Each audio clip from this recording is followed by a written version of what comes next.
Professor Bruce Hoffman, you are a well-known expert on international terrorism, on counterinsurgency, and thank you very much for coming to Chapel Hill to give us your insights today. I'm wondering, what are the main causes of that international terrorism which occupies us and has occupied us for a long time?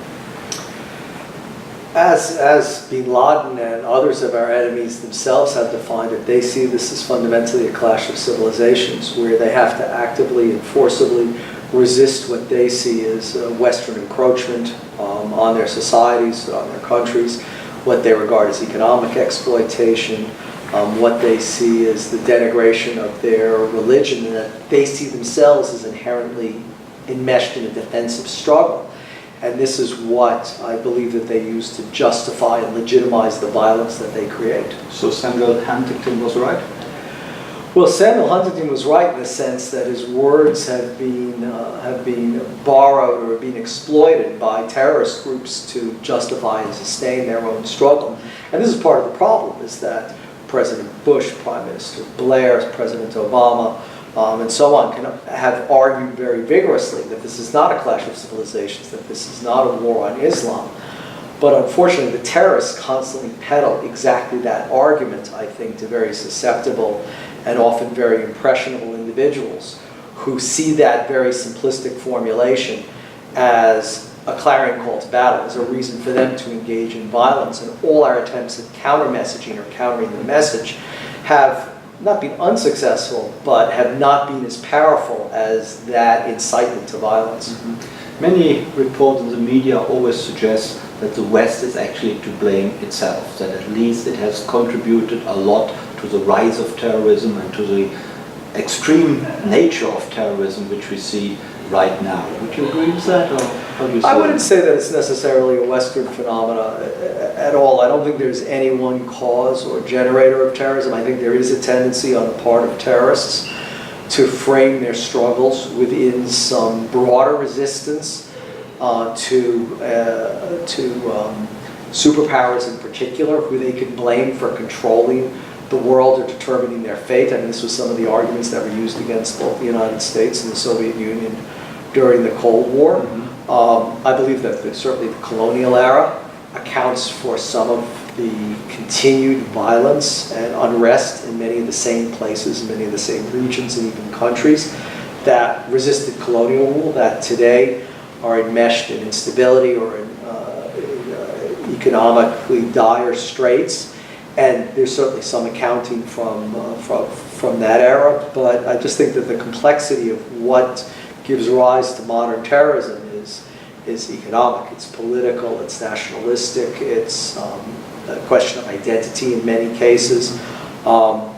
In some instances, the West figures into that enmity, but in others it's completely immaterial. So if the West suddenly stopped supporting Israel, suddenly stopped meddling in politics in the Middle East and withdrew totally, do you think that would not kill off? Well, all countries meddle in the affairs of one another. I mean, certainly, Iran now is accused by Saudi Arabia of meddling in the affairs across the continent. So it's not something that's restricted to the West.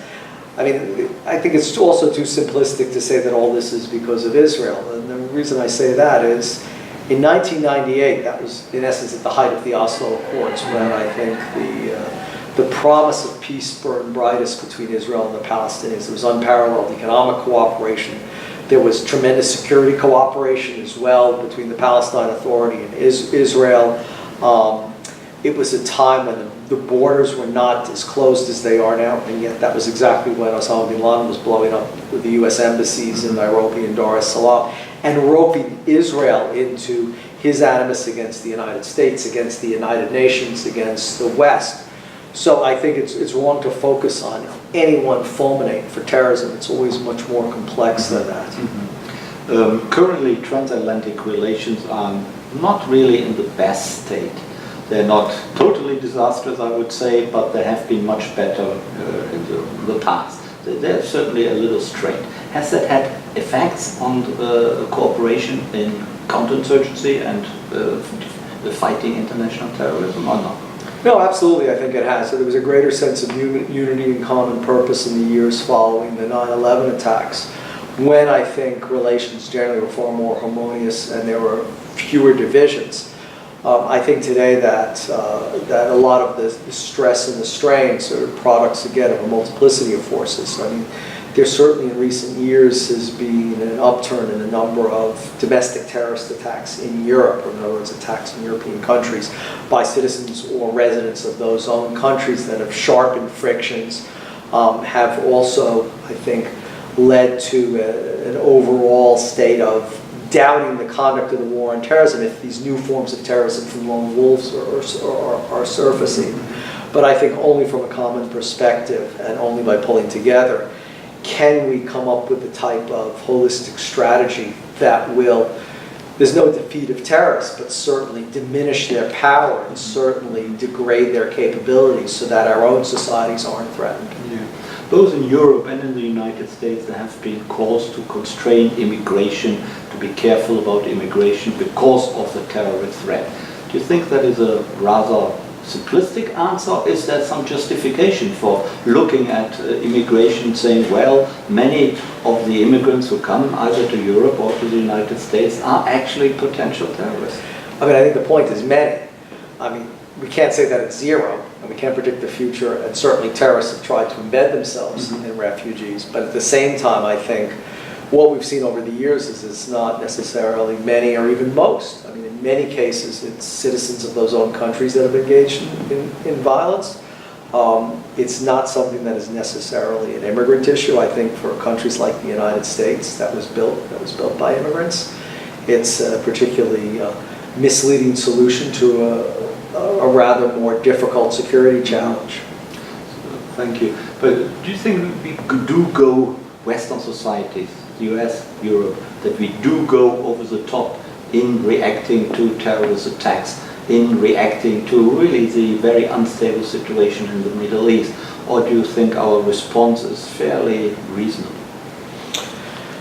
I think our response is fairly reasonable. I would worry if we didn't react, because any tragic death from an act of violence, whether it's political or apolitical, is lamentable and should be avoided. And of course, citizens look to their political leaders to protect them.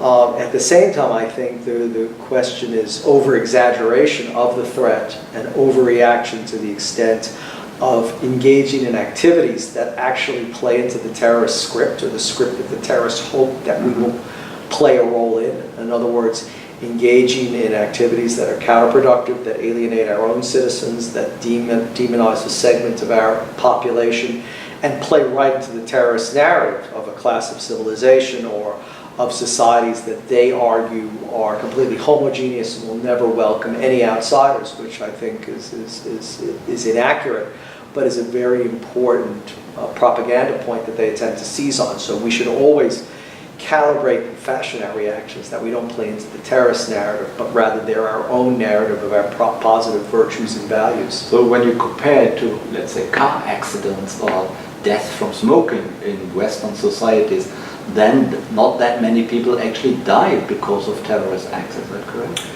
No, that's certainly true, but of course populations have an outsized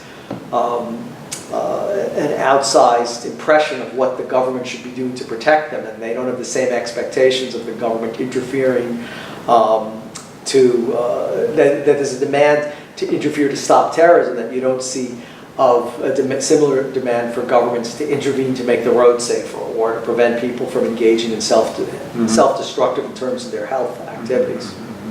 If you were in government today with responsibility for these matters, how would you go about it? What would be your solution to at least diminish the threat, to bring it more under control than it seems to be at present? I think the most important thing is to recognize the corrosive effect that terrorism is having on our societies, that they're undermining confidence in elected political leaders. Terrorists are deliberately fomenting and creating profound divisions within our electorates. They're hoping to push the otherwise liberal democratic states to seize upon increasingly illiberal solutions to their security problems.